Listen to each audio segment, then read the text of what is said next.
an international smuggling of PDS rice. కాబట్టి ఇది international ఇష్యూవే కదా.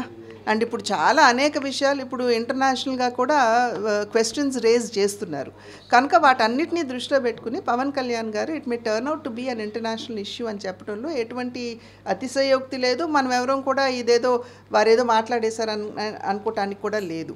మనం చూస్తున్నాం నాదెండ్ల మనోహర్ గారు సివిల్ సప్లైస్ మినిస్టర్గా అనేక గోడౌన్ల మీద వారు ఇన్స్పెక్షన్ చేయటం, పెద్ద ఎత్తున అక్కడ పీడిఎస్ రైస్ దొరకటం, వాటన్నిటినీ కూడా ఇంచుమించుగా కాకినాడ పోర్టు నుండి వారు అక్కడ నుండి తరలించేస్తున్నారు అనేటువంటి విషయం ఇవన్నీ కూడా మనం చూసాం.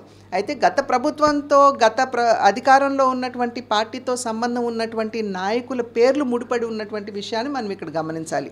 అంటే ఏదైతే ఇంతకు ముందు కూడా భారతీయ జనతా పార్టీ అనేక సందర్భాల్లో గత పార్టీ ఏదైతే అధికారంలో ఉందో అదేవిధంగా గత ప్రభుత్వం చేసినటువంటి విధానాలు, వారు అనుసరించినటువంటి ప్రజా వ్యతిరేక విధానాలు ఏవైతే ఉన్నాయో వాటి మీద అనేక సందర్భాల్లో భారతీయ జనతా పార్టీ గళం విప్పింది.